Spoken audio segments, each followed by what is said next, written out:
right, welcome to another episode of Piecing It Together, the podcast where we take a look at a new movie and try to figure out what movies inspired it. And try is the operative word for today's episode because we are talking about Yorgos Lanthimos and his new film, Kinds of Kindness.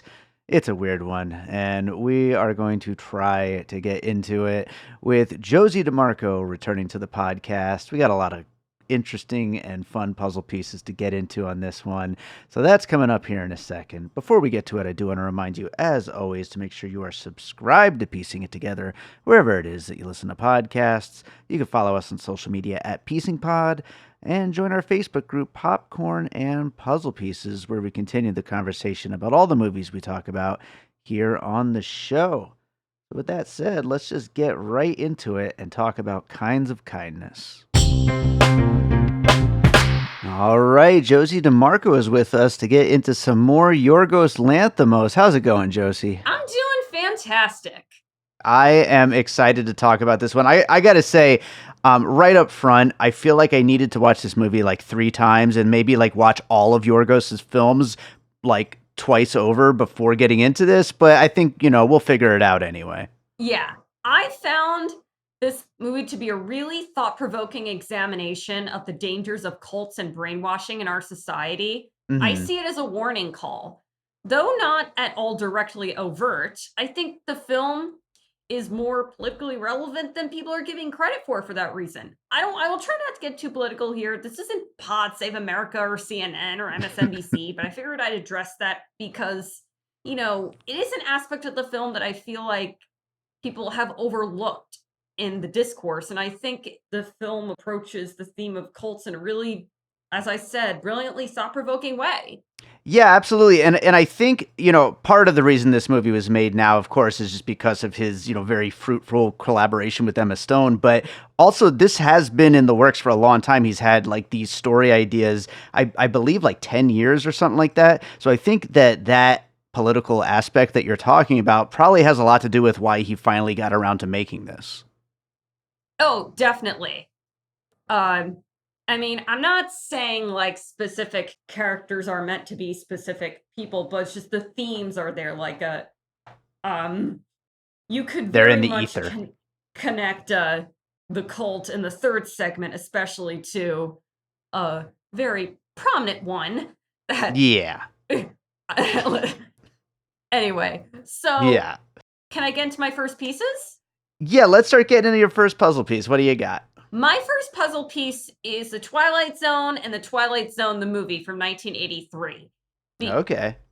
See, the Twilight Zone episodes are like cautionary fables, which these 3 stories are. And the Twilight Zone stories would often have commentaries aligned with the time periods in which they are released. And what's cool, the Twilight Zone movie is 4 different directors doing each 4th segment. The first one is from John Landis, and all of the second one, Steven Spielberg, the one where they're old people and then they become kids. The third one, the remake of Anthony. Well, all of them are remakes except for the first segment, directed by John Landis, where the racist guy goes back to the era of Nazism. And then second one, as I said, the one where the old people in the nursing home become kids, is from Steven Spielberg. The third one, remake of Anthony, where the kid can like what he like wishes for comes true. It was done by Joe Dante. Then the final one, the remake of the plane one with starring John Lithgow, that was from George Miller. Right. Absolutely. And that's one thing like that I thought about with this is all 3 of these stories, they just have that very specific brand of like Yorgos Lanthimos style dialogue, humor. Yeah, and also they're very Twilight. They're a lot like the Twilight Zone. Yeah, and a lot of his stuff does have that kind of thing. I wonder if like different directors kind of gave each of these stories a different spin, like if it would have, like how exactly it would have connected, I think, versus being all the same voice for all 3 of them. But still, I think even with something like the Twilight Zone movie, you have all of those directors who have their own voices, but at the same time, brought in through the lens of, the Twilight Zone, like it all kind of makes them kind of come together in a similar way. It's so funny in the beginning of the Twilight Zone movie, Albert Brooks and Dan Aykroyd in the car. Yeah. Well, I mean, when you have people like that, of course, it's just going to be great. It's going to be great to watch no matter what's happening. And they're And I playing feel like Creedence that could be Clearwater. said about this too. Like all these actors are so good, no matter which stories they're in, whatever characters they're Oh, playing. for sure. And Jesse Plemons 1000% deserved Best Actor at Cannes. Oh yeah, for sure. He's so good here. This is maybe the best I've seen him. Yeah. What's your first Yeah. piece? Yeah, well, I think starting it off with something like Twilight Zone that goes for all of the stories is a great way to like kind of kick this off. I actually wanted to focus in on Yorgos for the first one and go to the movie of his, and I gotta say I haven't seen all of his films, but the movie of his that I felt this reminded me the most of would be Dogtooth. Oh, And yeah. I feel like there's a lot of parallels and kind of themes that he's playing with here that are present there. Ideas of control and people's Oh, you free took words will. right out of my mouth. Yeah, the control aspect of it is like the main thing. This feels almost like it could be like another story, or Dogtooth feels like it could be another story within the world of Kinds of Kindness and the kinds of stories that are being connected here. Everything is just very weird, off-putting, kind of gross, and that all kind of fits in with that kind of worldview that he's painting into all of these stories and all these different characters and their interactions. And yeah, Dogtooth is such a weird one, but so good, and Oh, definitely. it really makes you like think about like what kind of like thought process goes into making a movie like that. And I feel like that could be said about all these stories Yeah, here. and it was commenting on parenting and control of children. Well, they're adults, but they're treated like children. Sure. Yeah. It's like the worst possible case of nature versus nurture, basically. But let's go on to another piece. What else do you got? My next piece is another anthology film, and that's Poison from 1991, directed by Todd Haynes. Mm-hmm. Unlike other anthologies, these stories are happening all at the same time. Like Todd Haynes cross cuts between the different stories. It's not ABC, if that makes sense. One Mm-hmm. story, Hero, is a fictional 80s TV like tabloid true crime documentary where a 7-year-old flees his home via jumping out of the window after shooting his abusive father. Another story, Horror, shot in the style of a 1950s or 1960s B horror flick, follows a scientist who creates this sexually enhancing magical potion, and when the doctor takes it, he becomes a monster with leprosy. Homo follows two men in prison together, and at one point they're in the same juvenile center. And what's interesting is that this is sort of like the one where the two men in prison is almost like two movies in and of itself. One being a dirty prison film with grit, the other surrealist, fantastical love epic with colorful pastoral sequences. And Mm-hmm. in one of these segments actually is, I believe, the prison one, where I believe some of them are based off of short stories, or actually no, novels. Okay. It's inspired by the novels of Jean Genet with quotations from Miracle of the Rose, Our Lady of the Flowers, and Thief's Journal. I haven't seen Poison, and it's one of the few Todd Haynes films that I haven't seen yet, and I definitely need to see it. And I've seen this one mentioned in reference to Kinds of Kindness before, so I'm glad you brought it up because it definitely sounds like something I got to check out. It's I would like Todd Haynes, to make another horror adjacent thing again. I mean, never mind. I don't want to give away a later piece of mine. How about you go to Okay. your next piece? Sure, absolutely. We'll get to that other one later, but I'm gonna go to The Art of Self-Defense.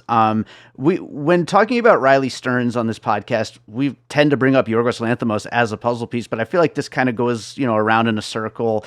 The snake eating its tail kind of influence here, because both of these filmmakers, they do have that kind of strange, stilted delivery of dialogue and these like very specific worlds in which that everything is taking place that it mirrors our world, but it's not quite right. It's very strange and out there. And that particular movie, especially for stories 1 and 3 here in Kinds of Kindness, and the idea of a character, in both cases, played by Willem Dafoe, who just, exacts this like total control over the main characters, somebody who is just super charismatic and wants everything from his subjects. That is kind of the karate master who has complete control over Jesse Eisenberg's character and the art of self-defense, and basically is making him do any and everything that he can dream up to do. And things go in very weird, different directions in that movie. But I felt like that again to deal with the control aspect, which is something that'll come up with a bunch of puzzle pieces here. I thought kind of linked these two together. I have not seen The Art of Self-Defense. I remember when it came out, but I've never seen it. But clearly, some characters in this movie needed some self-defense against abuse. Yep, absolutely. But from what you described, it sounds like there's this idea of mentorship that may not be the most healthy. Yes, absolutely. I think that's a really great way to put it, for sure. What do you got next? My next piece is another anthology film called The Strange World of Coffin Joe from 1968. It's Brazilian, directed by Jose Mojica Marins. I may be pronouncing his name wrong, but it's Brazilian, and the director calls Coffin Joe is the director's sort of nickname. So this is a trio of macabre stories. The first one is about a doll maker who makes creepy dolls, and he has these girls in his shop, and then these guys come in and try to have sex with the girls without their consent, and then a bunch of, let's just say it takes, I don't want to reveal what happens. It's on YouTube. And then the second one, there's a man who follows this woman around. She gets married, but then she's brutally murdered on her wedding day. And then this guy goes to the mortuary where her body is, and he tries to have sex with her dead body. So necrophilia. Sure. And the last story, an insane psychology professor welcomes a rival colleague to his place and entraps them with sadomasochistic tribulations as means to prove his theory that love does not exist and that animal instinct always trumps love and reasoning. And the third segment is definitely the most disturbing. And this idea of animal instinct is something that can be connected to the second segment, when Emma Stone says that she went to an island that was governed by dogs. Yes. I love that whole sequence so much. And I haven't seen this or heard of it, but it sounds super disturbing in a way that I'm sure Yorgos is a fan of. It's available to watch on YouTube. I'm gonna have to check that out for sure. Yeah. I'm gonna go to the Triangle of Sadness for my next piece here. Speaking of that island sequence, Triangle of Sadness too, because it's Triangle of Sadness is sort of 3 films. It is. It absolutely is. It's not specifically separated, but it certainly feels like it. And yeah, it's these segments that kind of just really, I was trying to think of movies that just really march to the beat of their own drum and bring you into a world where, things just aren't normal and you're just kind of along for the ride. And if you can get on the wavelength, you can, and if you can't, you can't. And then of course, once we get to the end sequence of Triangle of Sadness, once they're on the island, I was thinking of that second story here in Kinds of Kindness and what Emma Stone describes, but also just that kind of the different levels of control between different people. Yes, and you took the words out of my mouth. Yeah, and it really does deal with that in a very different, unique way that, we could see, we could talk about movies that are just cults, or we could talk about movies that are, about power dynamics or whatnot. But these are movies that deal with those things in very unique, specific ways. And so I thought it would be a good one to include here. Yeah, Triangle of Sadness is one of my favorites of 2022, and I'm a wholehearted defender of it. It Hmm. it get and I think Dolly DeLeon should have gotten a Best Supporting Actress nomination, She's so good. 1000%. Yeah.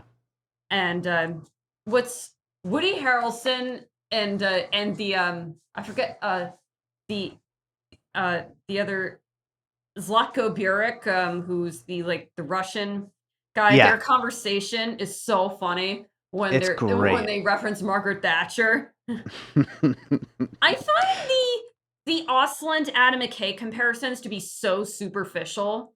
Mm. Like Yeah, that's kind of silly. it's because um what I like about Ruben Ostlund's stuff is that it feel like, if we're looking at the Square and Triangle of Sadness, is that they're kind of like episodes of Curb Your Enthusiasm Yeah.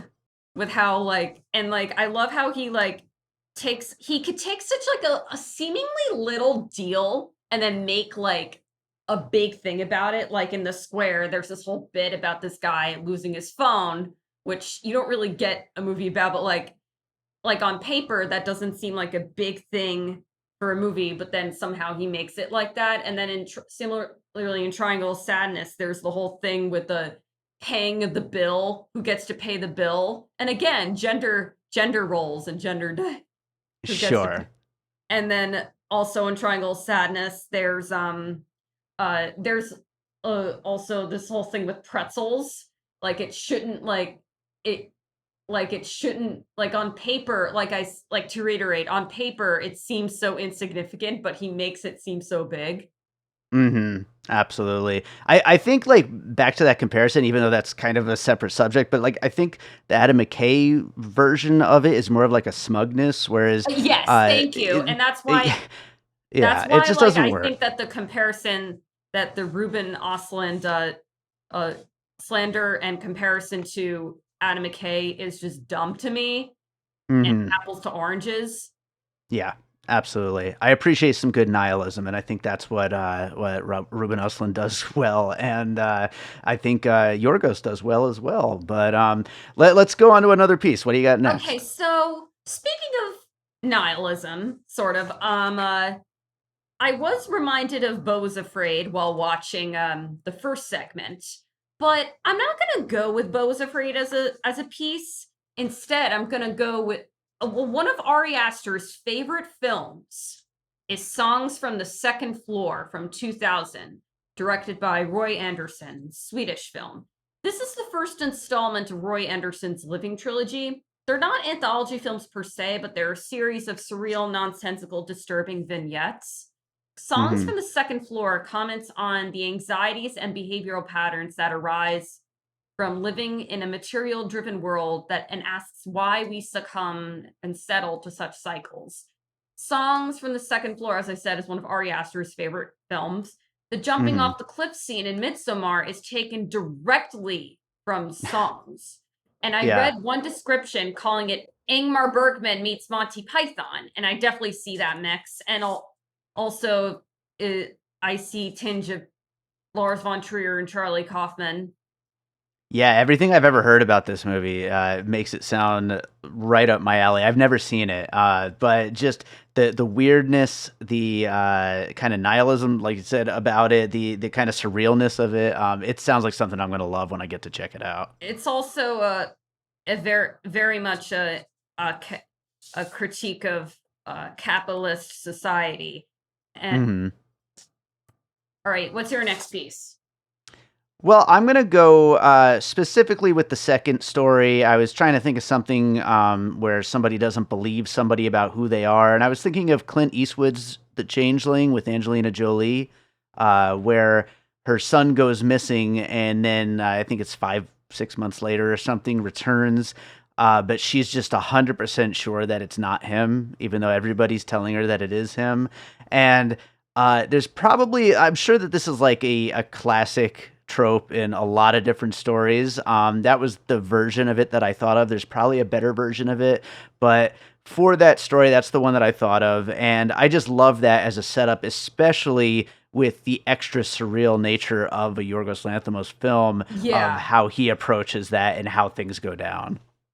Now, the term changeling, I've never seen the changeling, but I know that the term changeling came from Irish mythology and folklore. It's when fairies like would steal kids and replace them with like Sure. the fairy Yeah. or something like that. Yeah, and for I actually I have a couple pieces for the second segment, but for the first segment, I wanted to bring because now I'm going by story. Um, Okay. um, for the depth of RMF, I thought of as far as like workplace control, the TV show Severance. Oh, sure. That makes so much sense. I can't believe I didn't think of that. I know we typically do one at a time, but can I get to the my first piece of the second segment? Yeah, sure. If you want to throw another one in there. Yeah. And then you um I thought of speaking of like marital issues, I thought of Possession from 1981, director Mm-hmm. Andrei Zulawski.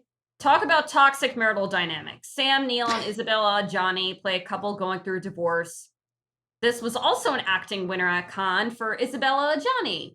Anna, Mm-hmm. played by Isabella Adjani, begins to show escalating odd behavior patterns after she tells her husband Mark, played by Sam Neill, that she wants a divorce. They both give amazing performances here. Some of the best, Yeah. literally some of the best acting ever. So her actions would be classified as rather hysterical and histrionic. Mark becomes obsessive. He tries seeking out why she left him. Although she claimed that it was not due to an affair, it turns out she is having an affair with a man named Heinrich. Meanwhile, when picking up their son Bob from school, Mark gets acquainted with Bob's teacher named Helen, who looks a lot like Anna and is also played by Isabella Adjani. Then he takes Mm-hmm. a liking to her. To Mark, she's basically like an alternate, less crazy version of Anna. She's cooler headed, if you will. His obsession with Anna, though, does not go away. In fact, when their emotionally wrought interactions become more physically violent, he hires a private investigator to figure out what's with Anna. She's got mysterious secrets that I, of course, do not want to reveal. She has this obsession, too. It's a masterpiece of psychological horror and marital drama. Uh, yeah, I believe it's still on Shudder, if I'm not mistaken. But yeah, uh, Possession is a horror masterpiece. It's great. And it's been coming up a lot lately. I feel It like this has has. been a movie that has been in the consciousness right now and is inspiring a lot of different stuff. And as we know, they're making a remake of it with With Robert Robert Pattinson. Pattinson. Yeah, so that'll be interesting to see. I don't know why we're remaking it, but Robert Pattinson's great, so maybe he has some interesting idea for You got to what to get a do good with it. actress though to play Isabella Yes, Johnny's part. absolutely. Got to get someone real good for that. What's your next part piece? I will go with I'm gonna go with the TV show The OA. I was thinking you just brought Severance up, so why not? I was thinking about this show with Britt Marlin and this kind of group, and they have this like pseudo scientific strange discovery, and the whole thing ends with this weird dance. And so I wanted to go to Emma Stone's ending in the end of the movie and the end of segment three, where she just lets loose. And the whole thing just kind of leads up to that. And we saw it in the trailer. We were kind of wondering like where that's going to fit in, and there it came, and it was perfect. And speaking of her, I was also thinking a little bit of her movie Sound of My Voice, which deals with Very cults. cool. So my next piece is for the still on segment 2, Invasion of the Body Snatchers. Jesse Plemons' paranoia reminded me of Donald Sutherland's paranoia. Mm-hmm. The Body Snatchers book was originally conceived as an allegory of McCarthyism, and also the original film too conceived an allegory of McCarthyism. And it also, as Clea Duvall points out in The Faculty, was a ripoff of The Puppet Masters by Robert Heinlein. And the witch hunt paranoia theme is certainly present in the film in a remake in 1978 with Donald Sutherland, this time alluding to the conspiracy theories forming in the 70s. This was also one that I was thinking about for that segment. I'm glad you brought it up, and I love that you have that little bit of information to go along with it. That's great. But yeah, that fits in there really well, along with the whole changeling thing. Like they kind of fit together for what the bulk of that story ends up becoming. So yeah, definitely, I love that. Um, I will go with my last full piece, although I do have like a little mini one afterwards that I want to throw in. But my last full piece, I'm going to go with Quentin Tarantino's Pulp Fiction.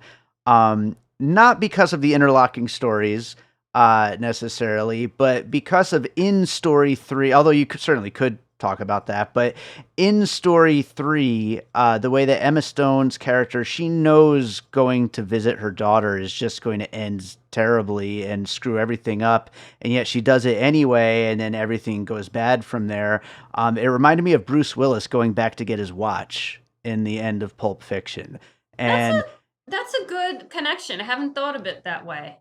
yeah, I was trying to think of a movie like that, and at first I was having trouble thinking of it, and then that one came to mind because of the separate stories aspect, and I was like, "Oh, there you go. That is a perfect way to connect Emma Stone's actions to some other character in movie history that knew they." It was probably going to be a bad idea to go back and do the thing, but they end up going back anyway, and that's what happens. So I have a couple more pieces.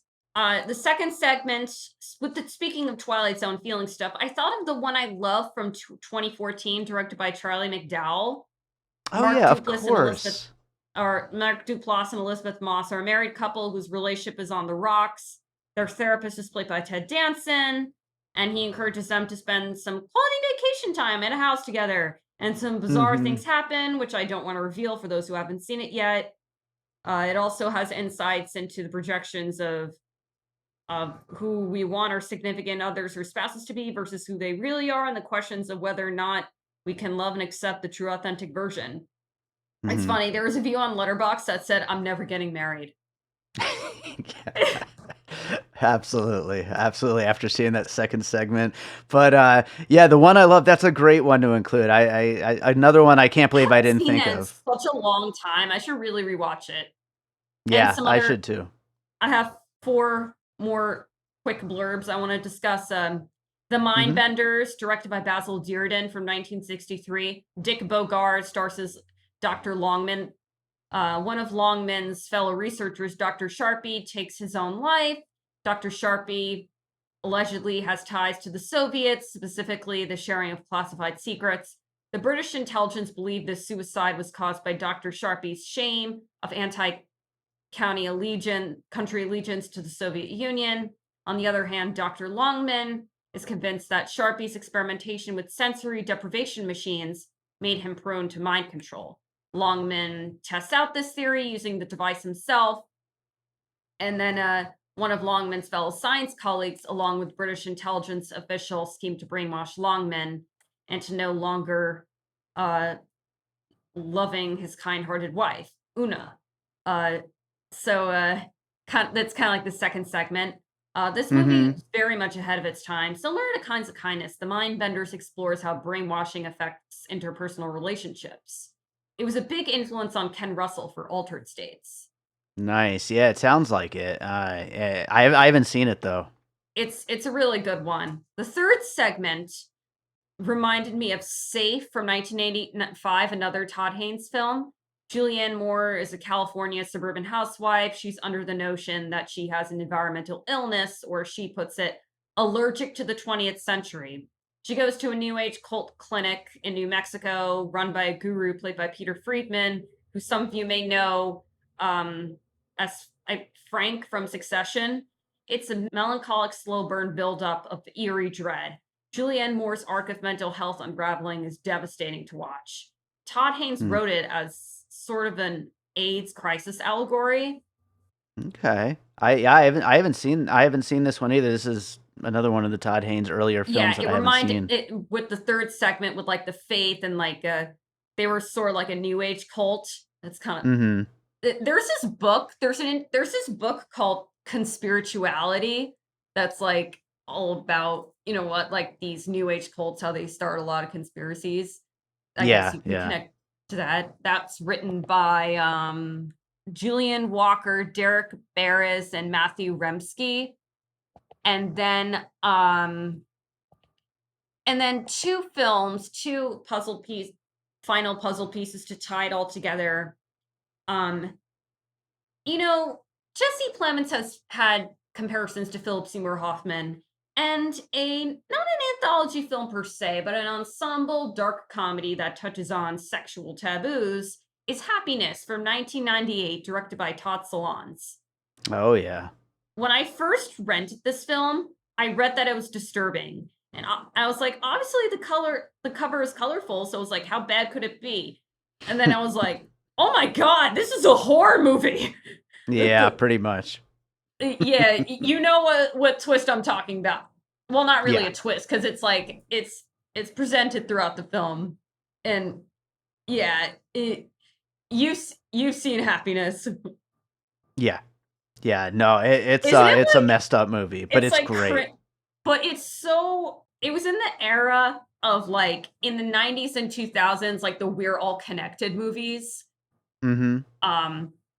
Magnolia, or like this with mixing like suburban satire, like, oh, it's not as beautiful as it seems. This was a year before American Beauty. Right. And it touched on similar themes in a arguably sort of more disturbing way. Yeah, which there's certainly room for. It makes sense. And then lastly, speaking with Margaret Qualley, this film has Margaret Qualley's mother, Shortcuts from 1993, Robert Altman's masterpiece. This is based on short stories by Raymond Carver. These stories also cover some somewhat disturbing ground. They examine themes of relationship dynamics and patterns, like how people, even if like relationships are abusive, they still stay in them due to like trade-offs. It covers sexual aggression, personal and pursuit of personal meaning. This film is just a master class in humanistic storytelling. I feel like you're in the room with characters. It has a massive cast, including there's Julianne Moore, Matthew Modine, Tim Robbins, Madeline Stowe, Tom Waits, Lily Tomlin, Ann Archer, Fred Ward, Jennifer Jason Leigh, Robert Downey Jr., Lily Taylor, Chris Penn, Jennifer Jason Leigh, Michael Beach is even in it. Lyle Lovett, and Nice. Peter Gallagher has a really funny character who cuts up his estranged wife's furniture when she's cheating on him with Tim Robbins, who plays like this dirtbag patrolman who's married to Madeline Stone. He has kids with her, and Lyle Lovett's like a baker who's baking a birthday cake for Andie MacDowell, and her character, I forget who plays her husband, their son, who's dying of a coma. And Huey Lewis is in it, and Jack Lemmon. What a cast. Amazing. What an amazing cast. I actually have not seen Shortcuts. I have the Criterion disc waiting to be watched. It's like sitting on my shelf right now. So I'm like so excited to watch this movie sometime very, very soon. Yeah, but it was fun sharing those pieces. Absolutely. A lot of great ones in there. One quick little mini piece, and then we'll get into some closing thoughts. But I was also thinking, we just talked about it when talking about Yorgos's Poor Things a few months back. But for the final story, I thought about Frankenstein because they're reanimating this dead body. So You're right. It's still in there. He's still playing with those themes as well. So a little bit of Frankenstein. But we talked about a whole bunch of stuff, so I'm not even going to read down the whole list. It's a big list. It will, of course, be in the show notes for the episode. But closing thoughts, anything we didn't really talk about that you wanted to mention? I wanted to say that, with the stories are connected through the character of RMF. And we don't know, like, how if the stories are like even in order, Mm-hmm. are in like a sequential order. But I will say, I think that in the first story I think is probably like the beginning of some sort of cult in the making, and then the second story maybe similar to how Pulp Fiction ends in the middle of the story. Uh, Perhaps the second story is what happens after RMF. Maybe RMF is flying happens after he's brought back to life, and maybe the fake wife who some you can make the argument as far as whether or not she was his she was his actual wife returning, or if it was just his imagination. But Sure. let's just say, like, if she was, like, with the let's just say, like, the rise of this cult, like, with what they do, perhaps they got into cloning.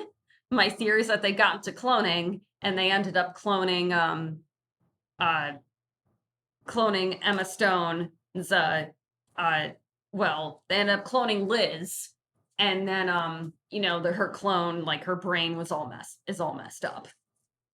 That's possible. That's absolutely possible. See, and these are some of the ideas of why I was hoping to get a rewatch in, because I feel like this movie absolutely just has layers upon layers that, like, you got to figure And out. I think over time, I think it will only be more appreciated over time. I think you're right. Because Absolutely. I mean, like, don't forget, like, when Killing of a Sacred Deer came out, it sort of faced a similar reaction, but then it was over time more people like gave it like re like a second look at it. Like Yeah. I think, especially with like what I alluded to earlier in our discussion of how it talks about like cults and cult leaders, I definitely think it will be very much looked at as a reflection of its time. Hmm. I think so. I think you're absolutely right. I just wanted to throw out there the score from Jerskin Just Bendrix. yes. Yeah, great score again, just like what he did with Poor Things. Very different in some ways, but very similarly strange in some ways. All of the choir He sounds. makes an appearance in background. Oh, that's right. Yeah.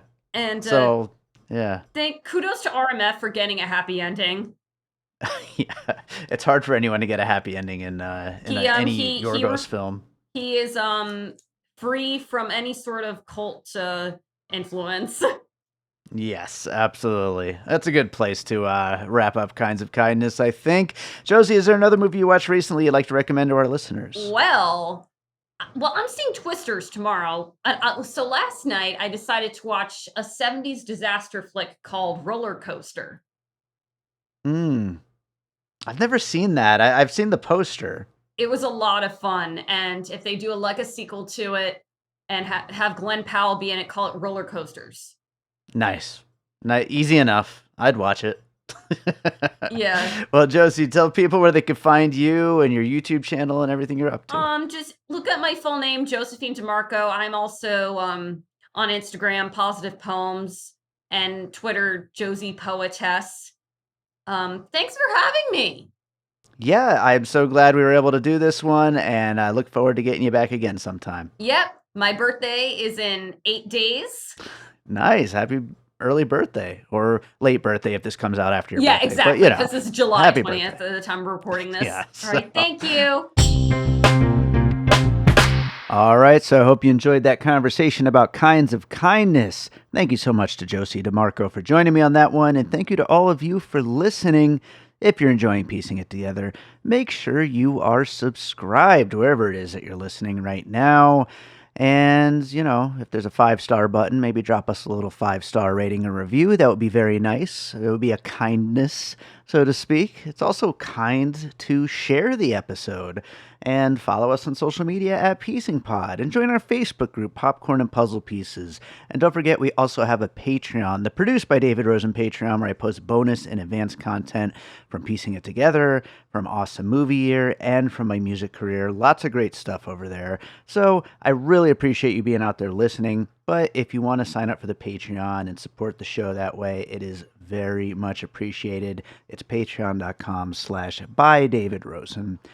And we got lots of episodes on the way, so keep an eye out for them. Make sure you're subscribed and all that. But let's close this out with a piece of music like I always do. And let's see, what do I play on a movie as weird as this? This is a tough one. What should I play here? I just went into my music folder and typed in the word kind to see if the word kind appears as a song title anywhere in any of my like hundreds of tracks, and it doesn't. Although my album, A Different Kind of Dream, that kind of works. Not really. I don't know what I'm doing here. I really don't know how to pick a song for this. This is really a difficult one to pick a song for. So I'm gonna go with a track that is from that album, A Different Kind of Dream. But probably I don't really know where exactly I would fit this track on other episodes, or like what movie this kind of track would fit on. So I'm going to go with a track called Palindrone, which is actually one of my most listened to tracks lately, which is really strange. I don't understand how that exactly happened, but on Spotify, it's been one of the tracks with the most plays over the last year or two.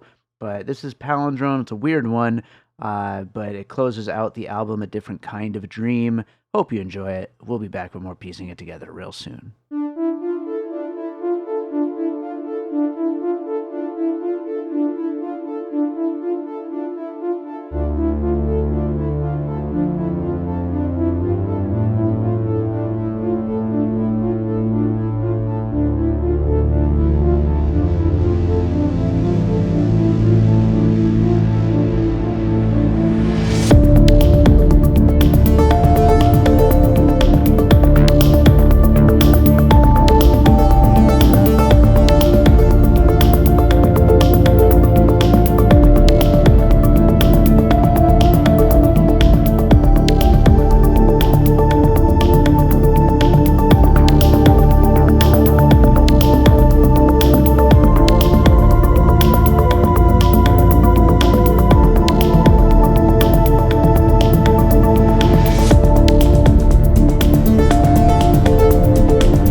An All Points West production, produced by David Rosen in Las Vegas.